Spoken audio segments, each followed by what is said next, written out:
Copeland, Chief of Community Services Officer for Miami-Dade County, under the leadership of our Honorable Daniella Levine Cava. It is my goal to ensure that all residents receive thoughtful and compassionate assistance from our county government, and that includes the provision of housing services. Each April, the nation celebrates National Fair Housing Month to commemorate the passage of the Fair Housing Act in April 1968. The law prohibits discrimination in the sale, rental, and financing of housing based on race, color, national origin, religion, and gender. The act was later amended to include protections for people with disabilities and families with children. On April 21st, 2015, the Miami-Dade County Board of County Commissioners adopted a resolution sponsored by then Commissioner Daniella Levine Cava, declaring each April as Fair Housing Month in Miami-Dade County. It is for those reasons that we choose April as the month to hold this inaugural roundtable to discuss affordable housing solutions. This will be the first of several convenings to explore strategies to address the county's affordable housing crisis. To highlight the importance of this issue, these discussions will be led by Mayor Daniella and Commissioner Jean Monestime, Chairman of the Public Housing and Community Services Committee. At this time, it is my pleasure to introduce my Mayor, Daniella, and my Chairman, Mr. Monestime. Thank you. Thank you so much, Chief Copeland, for that very lovely introduction. And thank you so much to my dear friend and colleague, Commissioner and Chairman of our committee, Jean Monestime. We're grateful that you're co-hosting this roundtable, and it will inform your work as chair of this important committee. And we are now coming out of this pandemic. And more than ever, as we focus on rebuilding our economy, we must turn our hearts and minds to how we address the huge housing crisis that faces this community. And we must rechart our government's response to the housing needs. So we are working with community advocates, our housing developers, our policymakers, and we will be together addressing the long-standing issues that have prevented our community from equitably expanding housing options. And we have the opportunity to bridge interlocal divides, to reimagine our underperforming housing programs, and to build community voice into the early stages of the policy making process and reform. And this series of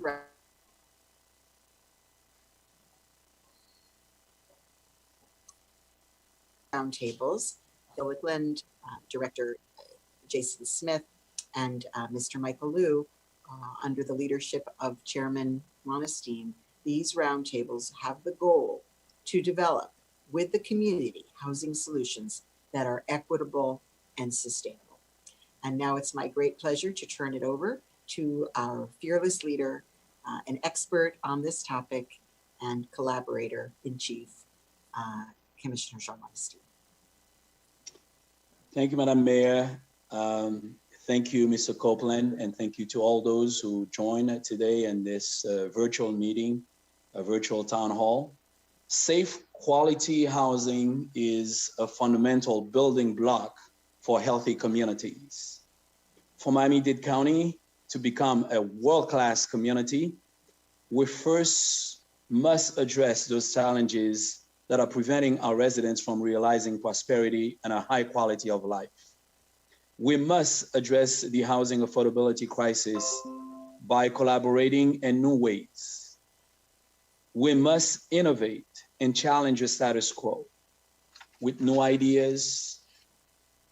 I hope we leave this roundtable with a new set of ideas and a renewed commitment to address the housing issue in Miami-Dade County.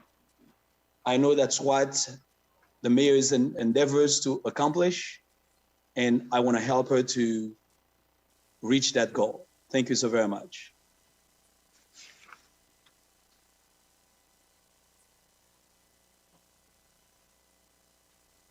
Thank you. Thank you so very much. And now we are going to turn to the data. So we want to be data informed as we solve these problems. And today's roundtable will focus on new ways that we can partner with the faith community to deliver affordable housing. It's been the passion of many of those on this panel to work through the faith community. And it's a great joy to have the discussion about the intersection of faith and housing development. And we'll start with a brief presentation by George de la Paz, who's our senior strategist for government innovation in my office. Thank you, George. Thank you, Maren. And good evening, everyone. I'll provide a really quick overview on how partnerships with houses of worship can drive new solutions to Miami's housing crisis.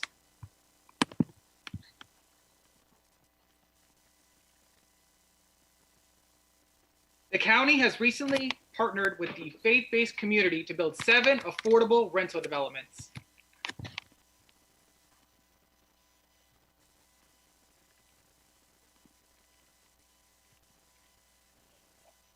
With $13 million in combined county support, these collaborations will generate 300 total units of affordable housing by next year. These developments ranged in type, scale, and size, from the St. John Community Development Corporation, renovating a small garden-style apartment in Overtown, to Greater Bethel AME Church, serving as a co-developer of a new mid-rise building in Liberty City. Further south, another example, the Second Baptist Church of Richmond Heights partnered with the SBC Community Development Corporation to develop affordable housing on their own property. Here's their empty lot in 2011, and here's the same exact spot in 2019.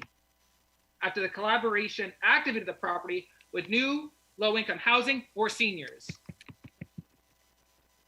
For more context, here's another view of the same site. At the top of the image, you can see the peaked roof of the Second Baptist Church, and just to its south, a large vacant lot uses overflow parking. Here it is a little later. With $2 million in county funding, the church partnership added 79 affordable units to the lot. The church and its partners maintain control of the site, and tonight you'll hear from Mark Valentine, the executive director of the SBC CDC, who'll provide more detail about this collaboration. Faith-based organizations are also involved in the county's info housing program. This initiative uses private and county-owned vacant land to build single-family homes that are affordable to lower-income households. This map shows the 60-plus affordable homes currently being built by faith-based developers, including Habitat for Humanity, Mount Sinai Community Development Corporation, and Collective Empowerment Group, which is an amazing consortium of churches focused on economic justice, and we'll get a chance to hear from them during the panel. Here's an example of an infill development. This was a county-owned vacant lot in Perrine that was conveyed to Habitat for Humanity. And here's the same site after Habitat built a new home and sold it to a first-time home buyer.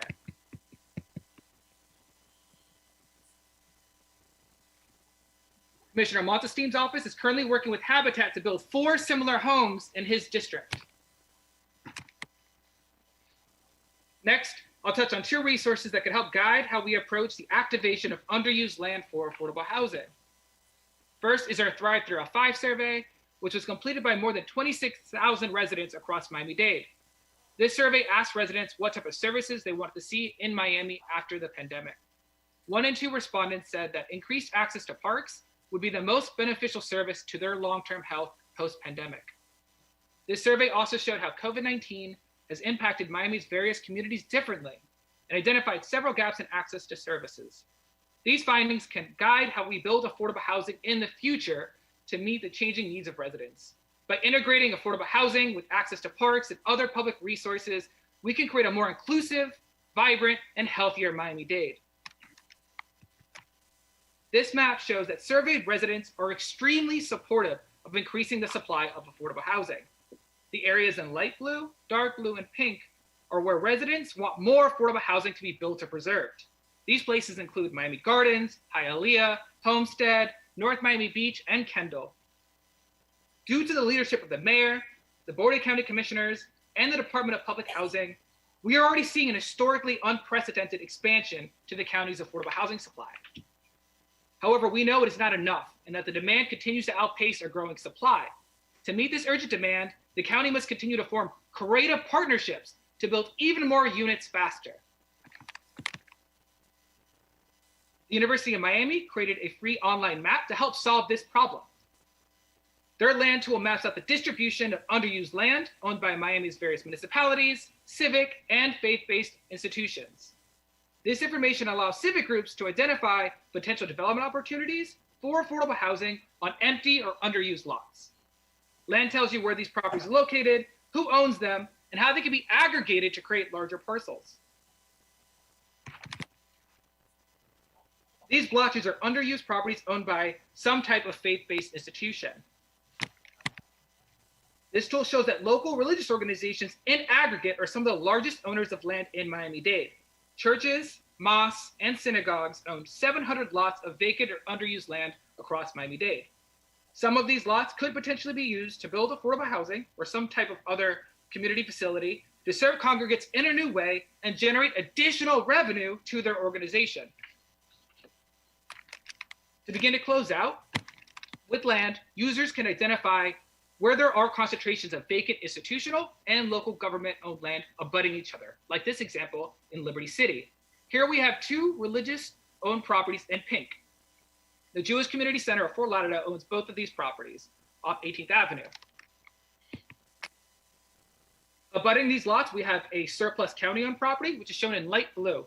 These are vacant lots that are no longer needed by the county and can be sold, leased, or donated to a qualified nonprofit or for-profit organization. And in purple, we have a non-surplus county-owned vacant property. If we combine these various lots, we can grow the land basis by more than 7,000 square feet if the county properties are incorporated. In other words, the land basis would more than double by collaborating. A coordinated, creative, cross-sector approach would have a larger impact than piecemeal development of these smaller lots. We've also found similar patterns in other parts of Miami, like this surplus lot directly behind a church in Goulds. Here's a link to both the Thrive 305 results and the land tool.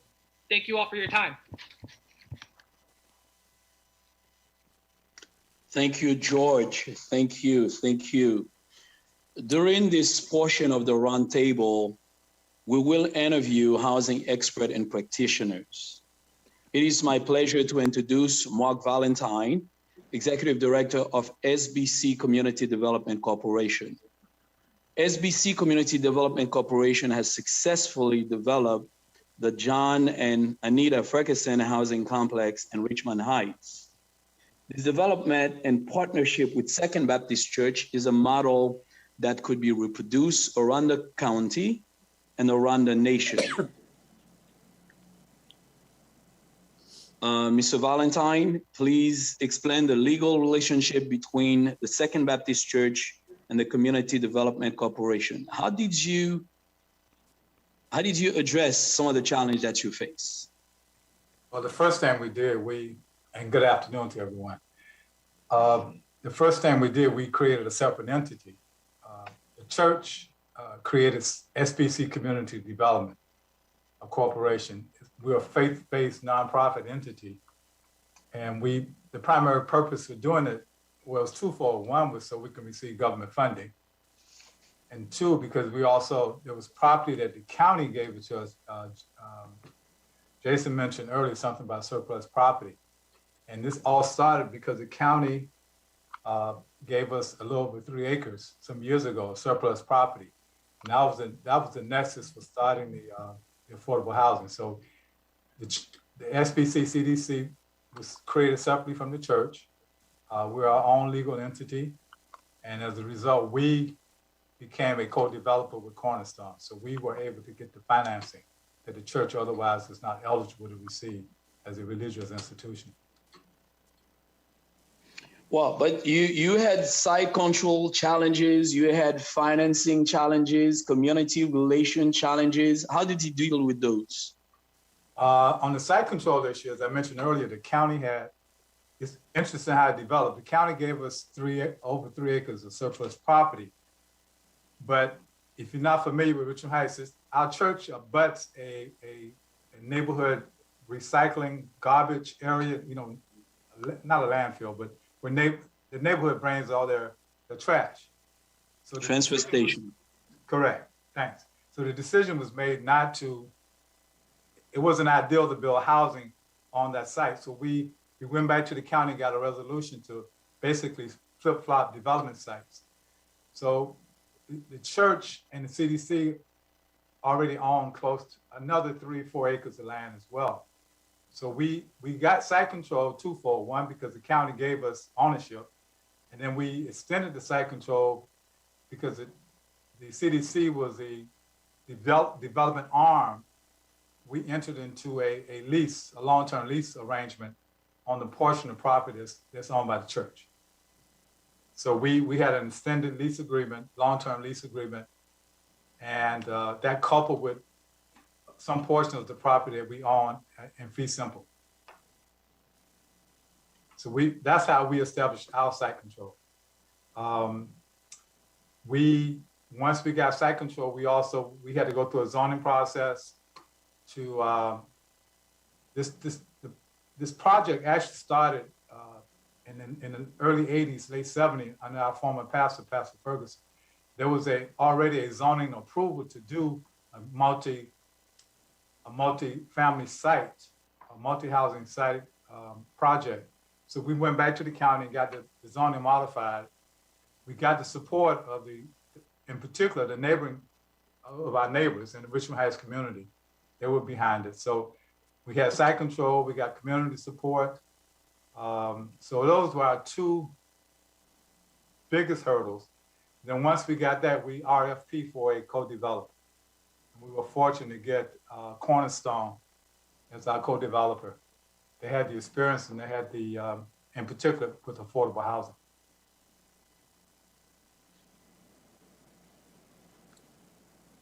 Thank you so very much, sir. Thank you so very much. Madam Mayor? Yes, thank you, Commissioner. So I'd like to bring into the conversation the Collective Empowerment Group, an organization I've had the pleasure to work with for many, many years. CEG is a consortium of faith-based groups that also develops housing and provides guidance on development. So please welcome Reverend Joaquin Willis, Tony Prado, and Bruno Fenard from CEG. Could you tell us about the development projects you're currently working on and what you have planned, and what are the challenges for those in the faith community to develop their land? Well, first, thank you all for having us, and thank you, Mayor, for hosting such a group like this. There's some powerful people on this line. Brother Valentine, I hadn't had a chance to meet you, but your pastor has been formerly a member of our board, and we're very, very familiar with what Second Baptist is doing. I'm proud to tell you that we're, in part, modeling what we're doing with other churches. St. John's has been mentioned. Their pastor is still on our board, and we are tracking very carefully what they're doing. The chair of our board, who is in Broward, Pastor Eric Jones, is also doing development. I'm pleased to say that currently we have a community transformation roundtable, which includes about 13 to 14 churches with property. And I appreciate you all showing where those properties are, because I think we have, with the faith-based community, the Black church in particular, we have a significant opportunity here. And we're coaching the pastors, getting their organizations ready, helping some set up CDCs, others have CDCs, and we're working with them.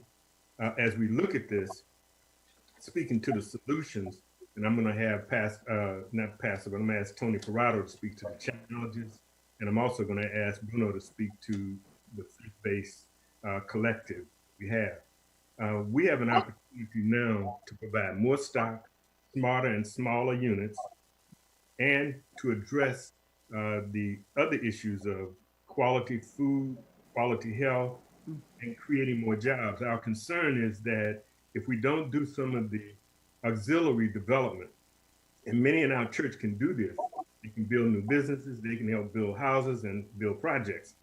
We will put people to work. One of the things that Second Baptist did that Brother Valentine didn't mention, I think is important. One, they put members of their church to work. Cornerstone was open to bringing in even ex-offenders, teaching them and working with them, and now they're working on other jobs with Cornerstone. The other thing is they negotiated a really good agreement, because in 15 years or so, everything reverts back to the church. And Pastor Alfonso Jackson Sr., who inherited, as Brother Valentine said, this project, but he's expanded it, has a 5-star child development center. He's looking to build a community development center. And so without putting all of that out there, a lot of these pastors now are working in collaboration, and we're proud to have that collaboration. And you, Mayor, know that we've been in touch with a number of the Jewish temples. We've been, as you know, the last 3 rabbis that you have, and the most recent previous one was working with us. I'm not calling names for a reason, but they were working with us and looking at what they could do to help us. So we have quite a collaboration. We also have at least one white church in Coral Gables who is a part of it, and their pastors on our board. So we're really trying to reach into a multi-ethnic and multi-level type of development, including Hispanic churches and communities. So I'm going to stop there for a minute, and I'm going to call on Bruno to just quickly kind of outline some of the points I may not have made, because you've been helping us to pull this roundtable together of 13 to 15 churches. And then after that, if we can give Tony a few minutes to talk about the challenges, because I know he's very keenly aware and he's been working hard. We have currently 5 permits that we have finally gotten. It's taken almost 2 or 3 years to get these permits. And one project we're working on in Brownsville, we're very excited about. So Bruno, you want to start with a brief kind of overview of what your mission is, and then let's go to Tony real quick. Good evening again, everyone. Thank you, Pastor Willis. So regarding the infill development specific to the CEG, we were privileged to receive those lots relatively in kind from the county to be able to build affordable housing. So that has been a blessing. We've been fortunate to be able to get people ready. We've gone through many of the pre-counseling processes with our various partners, some of which I think I see on the line as well, who've assisted with the pre-development and things like that. However, as Pastor Willis mentioned, some of the challenges as it pertains to infill predominantly deal with, one, the sales price cap limit that comes against the increasing rise of construction costs. And so as construction costs rise, but the sales cap remains the same, that creates a friction that oftentimes is not easily resolved. We've been fortunate because as a faith-based organization, it's not so much that we're looking for top dollar as it pertains to development, but at the same time, it's not feasible, not good business to go in a red if you're developing on every single project. And so that's been one of the things that we've been trying to navigate through when it comes to developing the infill lots. Secondly, one of the things that we've had to come and deal with has been the construction limitations and the development limitations that come with. There are very specific boundaries and guidelines that the county does require as it pertains to development of these properties. And so oftentimes when it comes to permitting, there's a lot of back and forth and a lot of commentary and things like that that have to get filtered through many meetings with RER, or if it's the city with their planning and zoning, just to get through each phase. And sometimes that does take a while to complete, and that also delays. I mean, we've had clientele waiting on properties for various reasons, whether it be tree ordinances with the city of Miami or something of that sort that may sometimes cause impediments and delays that were not foreseen. And so I think that's something that we are looking to address. I think the other aspect is whether or not the county may be willing to provide increased subsidies, not just on the closing cost side, but increased subsidies for the buyers as it pertains to being able to afford maybe a higher wage property, if you will. So if the sales price would increase, would the county be willing to increase the subsidies as it pertains to them getting that property?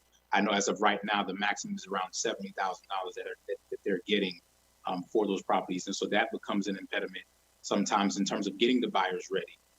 We also recognize that there are challenges when it comes to, let's say, whether it's duplex, whether it's as a situation such as Willis mentioned, in our Brownsville cluster, those properties were aggregated together. And so we're looking at being creative where we're not just saying, okay, let's only build single family units. We have the density, so why not consider possibly a condo, and they're for sale. We want to be intentional about promoting home ownership. We talk a lot about addressing the housing thing, the housing crisis and the lack of units available, but it can't just be rentals. We have to begin to develop intentional mindsets of home ownership. And so we've been intentional across the spectrum from start to finish. And so when we're doing these developments, we've been intentional about not trying to do rentals, but looking at, you know, whether they're condos, whether it's, okay, maybe one person can become a landlord / owner. And I know that's been a conversation that PHCD has had with the various developers over the years as to whether or not we would be interested in one person living in one unit and being able to rent out the other. And how does that work? And how do you take someone from who's never owned a property to now being an owner and a landlord? So these are some of the various things that we've been able to look into. And like before I hand it over to Tony, one of the things that we've been intentional about in terms of addressing challenges has been, how do we address the policies that restrict development? You know, how do we address some of the surtax dollar issues? We know Sadowski Fund has been an issue over the years as well, but how do we address making sure that surtax dollars are going to where they actually need them? How do we make the bidding process more fair? We've seen issues where nonprofits such as ourselves may be looking to bid on properties, or maybe looking to get properties donated to us or at a reduced cost. And there may be different reasons as to why that may not happen. So how do we address that and make the playing field equal across the board? And I would say, for time's sake, let me just hand it over to Tony, because I think Tony has some other points that I don't want to make redundant. So go ahead, Tony. Thank you, Bruno. Thank you, Pastor Willis. Good evening, Madam Mayor, and all the others in the call. I'm very glad to be able to join it. I've been doing this job now. This is essentially my pro bono job for the last 9 years. I've been a developer. I've been still active as a developer for over 40 years. I was 25 years director of Pacific National Bank, the last 5 years chairman of the board. I've had also other unique experiences, 30 years as a prison volunteer. I am very familiar with the consequences of our criminal injustice system and how it affects affordable housing and all of those that have been unfairly left behind. But I can tell you that this last 9 years trying to build on the lots and this particularly the last 3 years building on the lots that we are acquiring from the county is the toughest job I've ever had, with very few resources, going against the grain. We are now at a point, after a lot of effort, we have partnered with, we got 19 scatter lots for which we have partnered with 4 different builder developers. We have tried to nurture small developers that have not had a chance to be players. 2 of them are Black developers that had not come to the table before for this type of experiences. We also had, to our surprise, we had 7 lots, infill lots that were contiguous. And because they're contiguous and they're a couple of blocks away from the Metro Rail station, they're currently zoned for about 56 units. So we already had a meeting with our architect this morning with Robert Bear Fund and Partners to explore doing a mid-rise building with 56 condos. To my knowledge, no one has done this in South Florida, because when everybody talks about affordable housing, it's rentals. We are committed from home ownership, because unless we do that, we're condemning low-income populations to being poor forever. The only opportunity that these low-income families are going to have for their descendants to accumulate wealth is through equity. I was glad to hear that someone from Habitat was on the call. I was privileged to serve on the board of Habitat for Humanity probably 15 years in 3 different time slots. In one of them, I'm working with a developer friend of mine who owns a site near the Colmer Metro Rail station, a few blocks south of Jackson Memorial. And I was standing on that site of his, and I was looking at the Habitat homes across the street which we built 20 years ago. Those homeowners are sitting on our own homes that are worth in the market today about $1 million. those Habitat homeowners are going to be financial and independent and their descendants as well. We are committed to homeownership. We have many ideas.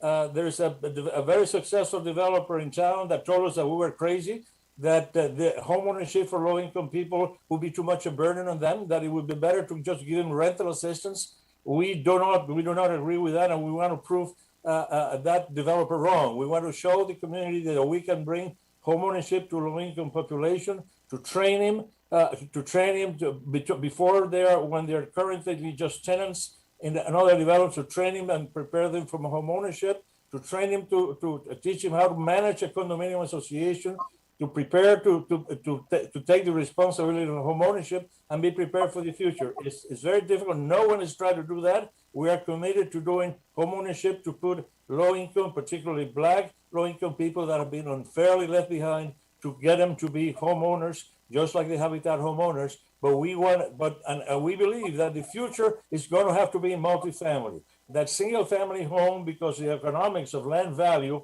will not allow us to tackle the crisis in sufficient volume. We're going to have to look for the solutions, and we're excited about this 56-unit project that we have in Brownsville that we're already working on, because we believe that that is the solution for homeownership in the future for low-income buyers. And Madam Mayor. Thank you so much. Yes, that's, go ahead. But then we're going to move on to a couple of other people. So I'm sorry, who was speaking? That was I, Madam Mayor. Was it Bruno? Yes, ma'am. Frozen. I'm sorry, I keep freezing. Go ahead, please. Yeah, there were two other points that you had, I guess, requested us to touch basis on. One of them being the pro and con, and then also dealing with some of the partnership of planning projects moving forward. I'd say to the first point, one of the things that we've been looking to and had conversations with various commissioners, such as yourself at the time, as well as other bureaucrats within the government, is how do we streamline the process for infill lot developers, right? If we know that they're coming in, what can we do, or what can the government do to assist the developers make these homes come online a lot quicker? Because what we've seen over the years has been sometimes some of the major developments come online and are completed a lot quicker than even some of the infill homes.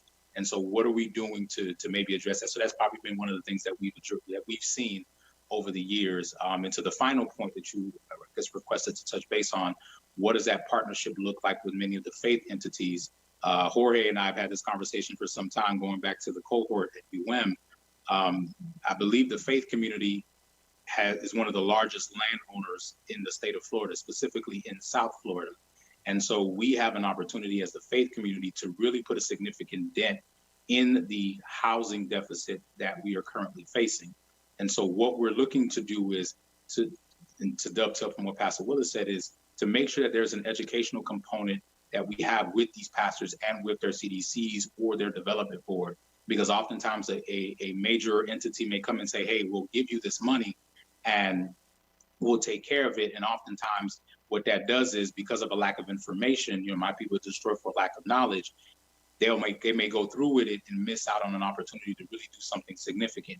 Many of our churches are land rich, but they're cash poor. And so the intentional goal is, how do we marry them with the resources, be them from the public sector of government or with private sector, with our various partners. And so that's one of the things that we've been doing intentionally with that roundtable, not rushing into the development, but making sure they understand every part and every nuance, so that as we move forward and bring these resources, they understand that this is a long-term solution. This is not a get-rich-quick scheme, but you can provide a solution to the community, make yourself relevant, and generate revenue for your ministry.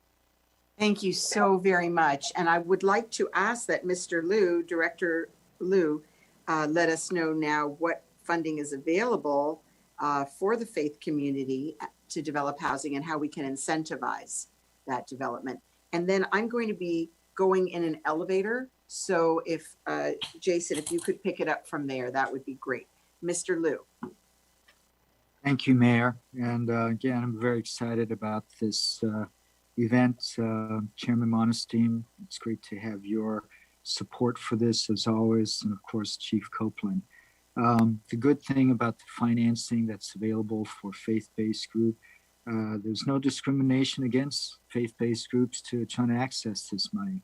And we're also going to try and do some things to certain categories of monies that is available under our watch to actually make it perhaps a little easier for faith-based groups and partnerships to get the financing needed for the housing projects that they're interested in. Let me first mention, of course, obviously our documentary surtax program that's been mentioned a number of times before. Our next RFA is coming up. We're targeting early June, and we are going to do our best to try and make an allocation depending on funding availability for projects that are supported or sponsored by faith-based organizations. So keep an eye out for that. We're not sure the specific amounts that we'll be able to allocate because we're still assessing how much money will be available in the surtax pot moving forward. And in regards to home ownership and surtax, absolutely the $205,000 cap has been a real artificial barrier toward greater usage of that resource. So help is on the way.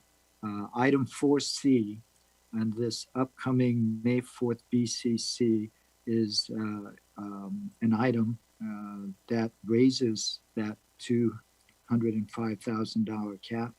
And we're hoping that there'll be expressions of support from organizations, developers, nonprofits, for-profits, faith-based organizations, because I think this will be a real boon to the development of housing units, home ownership units, whether it be in the form of condominiums, duplexes, triplexes, and of course, single family where the land is not a barrier in terms of price.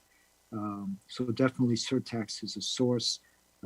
CDBG and home can be helpful in the realm of affordable housing development for faith-based organizations. And there's room for qualification as a community housing development organization, or CHODO, which is an advantage because there's a specific percentage that has to be provided to CHODOs should they apply for this funding. So that's something that faith-based organizations can take a look at.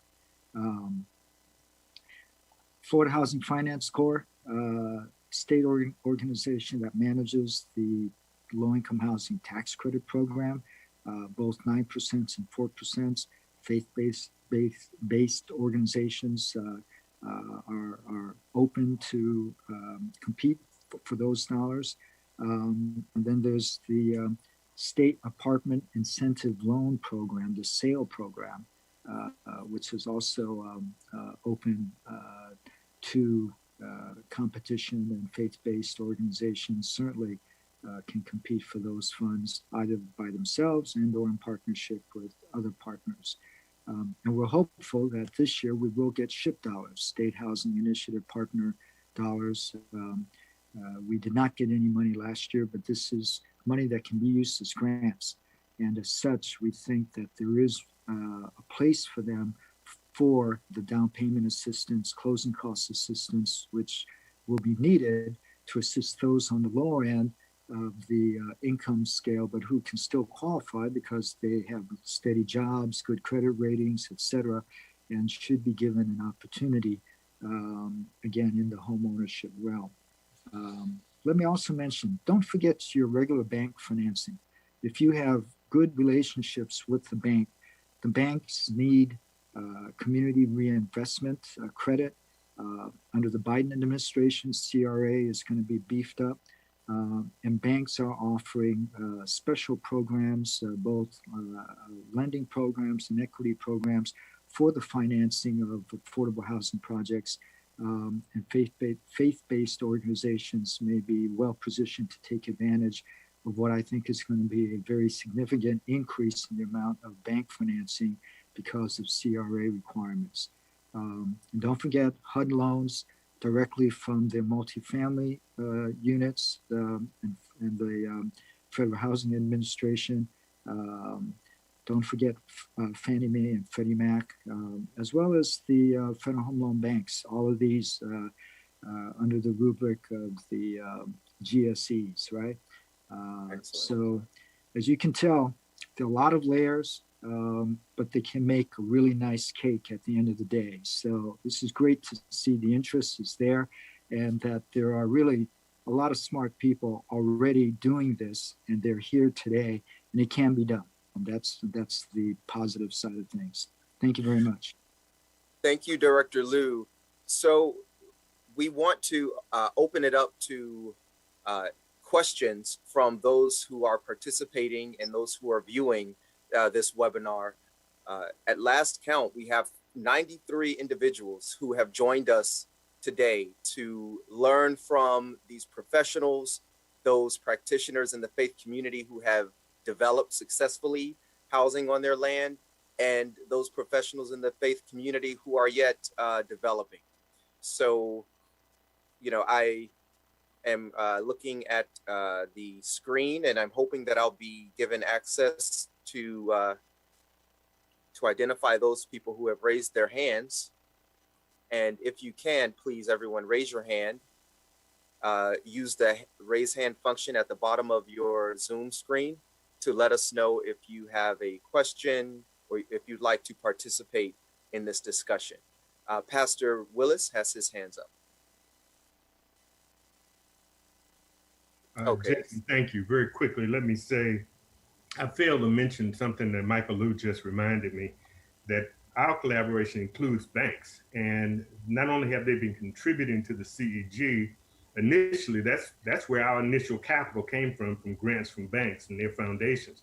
The second point is that they're excited because now some of them are now doing the loans for those who we've started to build homes for. So the banks are excited because now this is a wonderful opportunity for them to make money. So they appreciate it. And the RFP process, I'll just say this, that scared us a little bit. We've tried to go after the CBG community block grant money, and it's been complicated, and we never got it. And it cost us money to go after that. So for the smaller faith-based organizations, the traditional route that the developers take is not as attractive and as successful for us. So I'll stop there because I want to hear from some other people too. Thank you, Pastor Willis. So we have Kimberly Henderson. Her hand is raised, and please unmute yourself.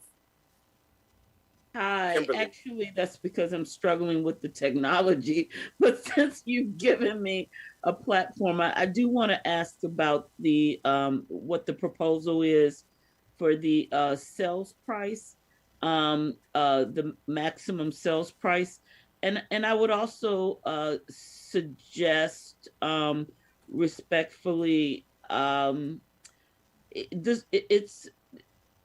think we have to let folks understand that by raising that sales price, which is helpful to us developers, we're not forgetting about those buyers who are really at 50 or 30% or below of AMI. And I just want to ask if we thought about the messaging and quite frankly, Director Liu, if we thought about increasing the subsidies for those particular income bands, whether the subsidy goes directly to the beneficiary or to the developer. Excellent. Thank you, Ms. Henderson. And Dr. Liu, could you address that? Yes, we have given thought to that. And as I referenced, depending on whether or not we get SHIP dollars, hopefully we will be able to have some additional subsidy dollars to assist those on the lower end who might nevertheless qualify because, again, of the ability based on their records to show that they are good candidates for home ownership. I think all of us who've been involved in this realm for a long time know that, you know, having a steady income is very important. having maybe not the best credit rating, but a decent credit rating is important. That home buyer education, both pre and post purchase, is very important because becoming a home buyer is obviously a different kind of commitment that you make, maybe the most important in one's life. But assuming, all of those conditions are met, we certainly want to give an opportunity to a very broad band of low and moderate income residents in Miami-Dade County. And let me also say, though, that there are a lot of families in that income bracket from 50 to 120 that have been shut out of the market, who are willing to get started, who haven't been able to get started. And a lot of those are first responders, teachers, folks that we also want to help. Thank you. Thank you, Director Liu. So I'm looking at the list of people who are in the queue who'd like to speak. We have Mr. Anthony Reed, I believe is that Pastor Anthony Reed, Donnie Felix, Nathaniel Robinson, Carrie Ann Royce, and we'll go in that order. So Anthony Reed, please unmute yourself and ask your question. Okay, this is Pastor Anthony Reed from the Purple Church. And thank you so much to the mayor and to all the persons who are available for this type of discussion tonight. I have two questions, and I sent them in via email just in case I wasn't able to speak tonight. Question number one is, it's probably directed to Director Liu. Question number one, if faith-based nonprofits are able to apply when the application process is initiated, can there be requirements that mandate that future developments must be on the property that is adjacent or on the campus of faith-based organizations? And I believe Brother Flournoy spoke in regards to this, because sometimes if this becomes available to faith-based organizations, maybe we will probably find a lot of developers trying to partner, but these are short-term partnerships that can possibly lose the sensitivity for what particular community needs. And so I'm directing it to Director Liu, but I believe Mr. Bruno Flournoy kind of spoke about that. So my question again is, will there be some requirements that that stipulates that the property must be adjacent to or on the campus, which allows churches, faith-based organizations to provide the services that we have provided for our congregants and our communities? That's question number one. Question number two, real quick, can there also be a mandate that requires developers to be partners?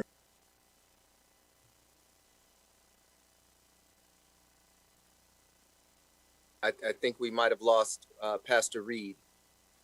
Looks like he just dropped off of the call, but go ahead, Director Liu, if you could answer that. I think he's speaking maybe of a specific request for proposal or application for funding, if whether in the application for funding, the provision of services needs to be adjacent to the church and the housing development. Right now, we're certainly interested in supportive services that go along with the particular development. And whether or not those services are generated from properties adjacent to the actual development hasn't necessarily been part of our thinking, but certainly that's something for discussion. We do plan to have what we call roundtables in regards to our RFAs. And even before that, if there is interest in this subject, we welcome hearing from you, and we can have a discussion separately to delve into the issues surrounding this point. So we're open and flexible to talking about this aspect of what the Reverend was referring to. Okay, and that I know for some of the members who are watching, they may not be as versed in development as others. So the RFA, a request for applications, that's the application process to receive certain pots of county housing money for development. And where could anyone go to learn more about the RFA process, how to apply for county dollars? Well, they can go to our website, of course, which is part of the county's website, miami-dade.gov. But they can also try and contact me, my office, 786-469-4106, or our division director for community development, Clarence Brown, and his number is 786-469-2221. Thank you, Director. Thank you. Thank you. So we have Donnie Felix. Could you please unmute yourself and ask your question?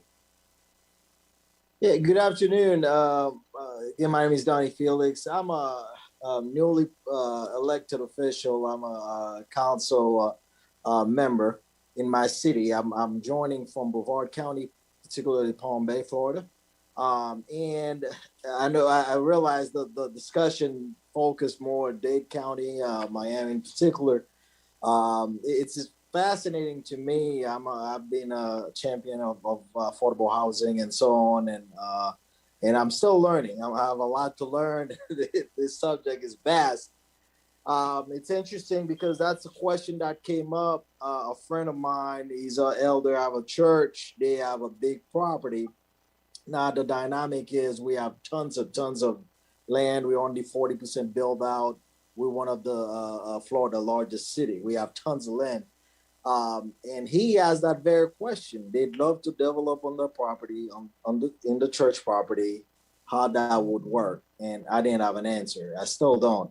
So in terms of, I suppose they would have to start with zoning change or variance and so on. So maybe the expert on the panel can chime in and kind of help me out. Thank you, Mr. Felix, and thank you for joining us from Brevard County. Thank you so much.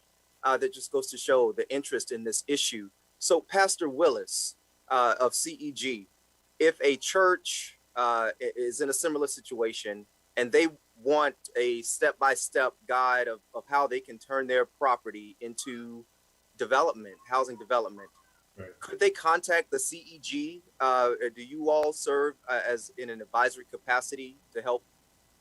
We have, thank you for that question, Jason. We have 40-some churches that cover as far north as Palm Beach and as far south as Perrine.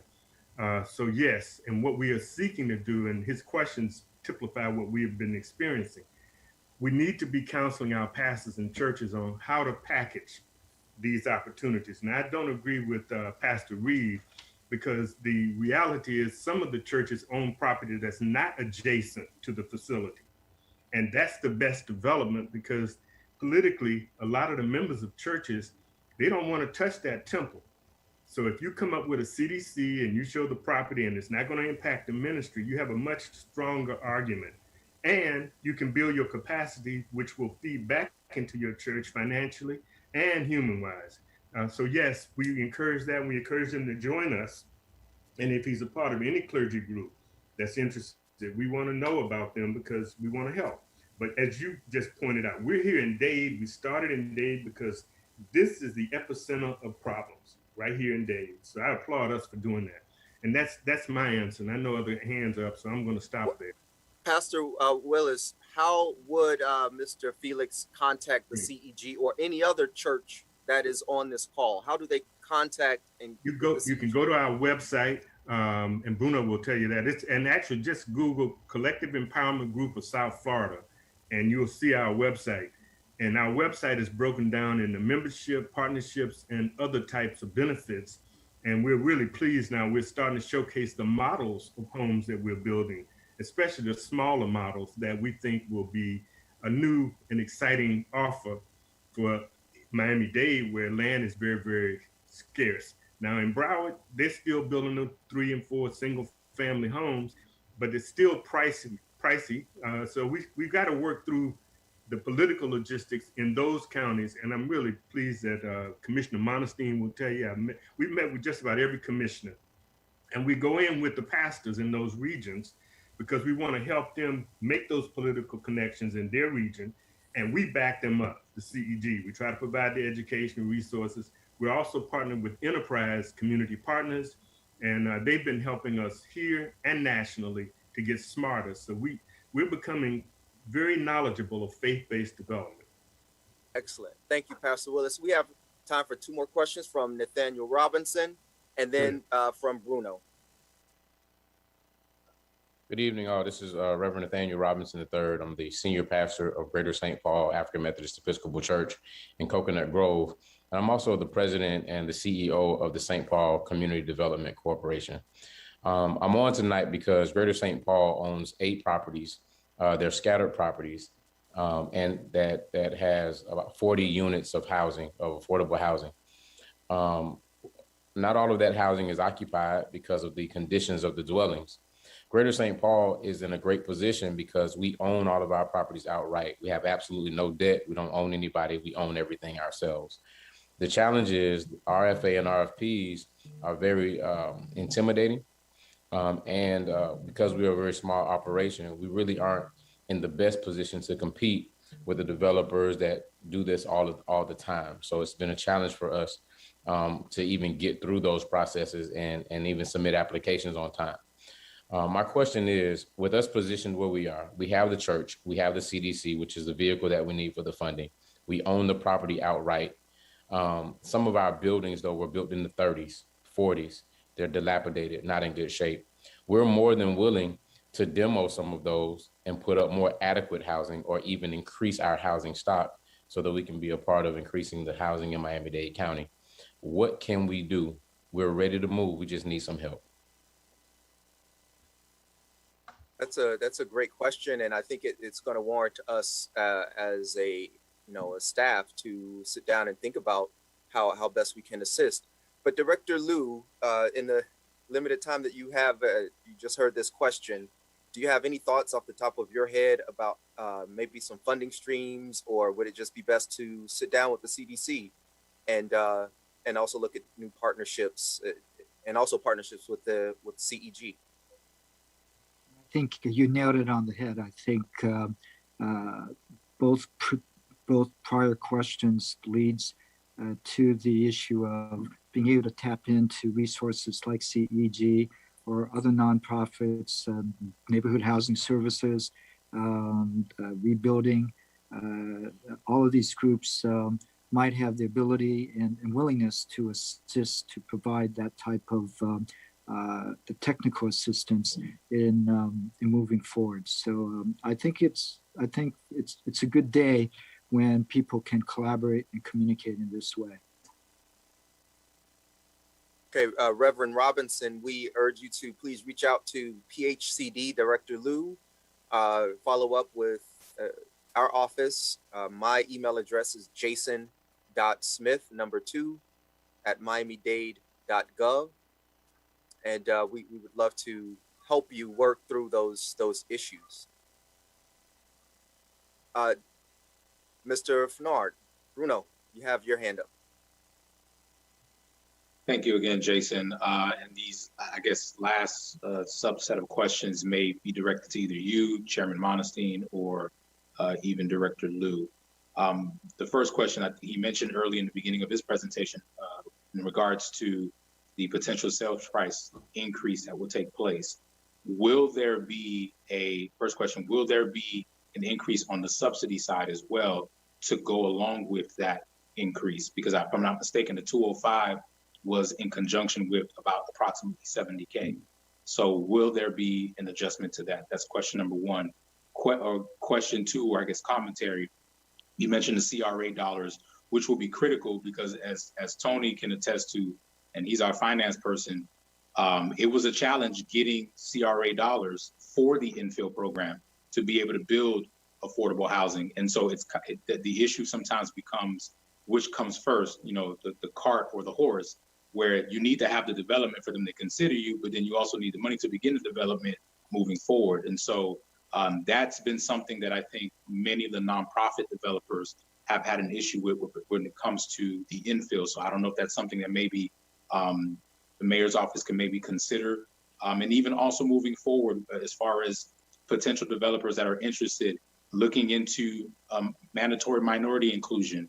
We talked about giving developers who traditionally would not never been have a seat at the table. How do we get them involved in this process? Because they also have a similar challenge where they're looking for funding, but then they also need the experience. They can't get the experience if they don't get the opportunity. So we've been intentional about that. So moving forward, as many of these potential projects come up or surplus properties comes up, maybe that's something that the county can consider in doing that. And with that, I think I'll touch base on that because Pastor Robinson touched base on my last question. Yeah, Bruno. Yeah, you mentioned a few questions. So the first was regarding the proposed price increase for affordable homes that's going before the board. Will that include any increase in subsidy? Director Liu? Very quickly, because there was a lot there. I think what was being referred to was the amounts available under our second mortgage program available to purchasers of these lots, of these units. And in fact, the base amount is $80,000 of the second mortgage, and the balance obviously would be taken care of by the first mortgage lender. And depending on where the properties are located in, if they are in certain targeted census tracts, that subsidy could be a bit higher, as much as perhaps $100,000. But again, it all has to still fit under the a responsible debt service coverage ratio analysis, et cetera, of the buyer of the home. So we think even at the increase in price that we are looking at, that we absolutely will be able to service a large part of the population that has been waiting many years for this change.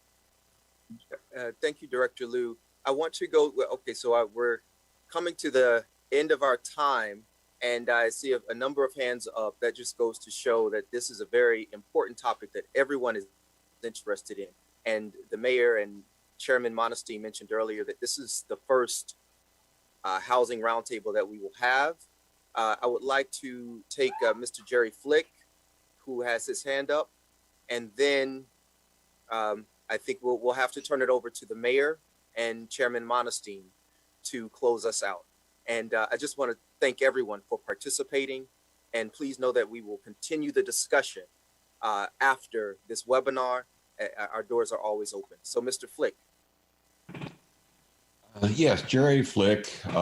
We have a company called The Housing League. It's THE, thehousingleague.org, a nonprofit. We have been in business for over 23 years. We have as a mortgage banker prior to that, I have financed over 10,000 homes and dispersed billions of dollars of construction mortgages. Between my partner and myself, we have developed 3,000 homes. I find Dade County is full of inexperienced people, and I have been listening to them. We have the expertise, we have the construction money, we have everything, but we do not have the land. We are at a standstill and about ready to leave the county. Now, if you want affordable housing, joint venture with us. We will build it, we will finance it. If you want us to sell it, we will sell it to our sales team. Go to thehousingleague.org or call me at 305-962-3203. Now, one of the problems that we have come up with is that we have approached one of the faith-based people that have been on the screen, and they want $10,000 up front in cash. Then they want us to build with our own funds on their lot without them putting their lot up for security. How can you get a mortgage or security on a lot that you do not own? That is stupid. Then, Gotcha. Okay, got you, Mr. Flick. Thank you. So I got it. One of the issues that Mr. Flick raised is that the lack of land and the need for the identification of new land to build affordable housing, and then he raised the issue of the partnerships. These are quite tricky partnership deals. So I think each deal, I'm sure, is different, but we will take that idea of trying to identify new land, more land, and we will work on that. We will continue to look at the inventory of county land that the mayor has already started to do to identify areas where we could, as Mr. De La Paz said, partner with adjacent landowners. So at this time, unfortunately, we've reached the end of our time together, and I want to allow Commissioner Monestime as well as the mayor to close us out. Either Commissioner Monestime. Yes, Jason, thank you. I just want to say a big thank you to the mayor for allowing me to co-host this roundtable with her. I want to say thank you to everyone who've joined us this evening, especially the presenters, Mr. De La Paz, Mr. De La Paz was one, and Mr. Valentine, Mr. Joaquin, Reverend Willis, so thank you, Mr. Prado, Mr. Fenoyd, all from the CEG. I want to thank you all. But Jason, I want to thank you and your team as well. And I know Sean is in the background as well. I want to say thank you to him and the entire mayoral staff. As stated earlier, thank you, Dr. Liu, for answers given to all the questions. You are the true expert in this field. And this is the first of many roundtables, and we look forward to further discussing this very important issue and working with the mayor to bringing much needed housing units to the people of Miami-Dade County. Well, excellent. Thank you so much, Commissioner and Chair. I am really delighted with this conversation, the level of participation, the expertise in the virtual room, as well as the appetite, the hunger to really move ahead and get this housing in the ground. So I know we've all benefited from the conversation, and this is the first in a series.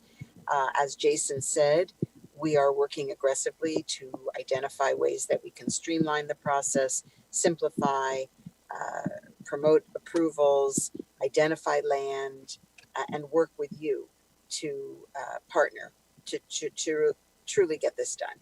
And Mr. Liu has a lot of creative ideas as well, and we'll be hearing a lot more about those in the sessions ahead.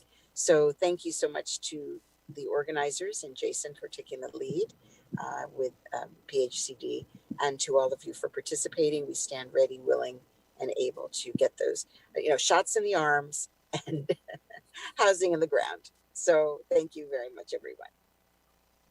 Thank you, Madam Mayor. Thank you. Good night. Good night. Thank you. Good night, all.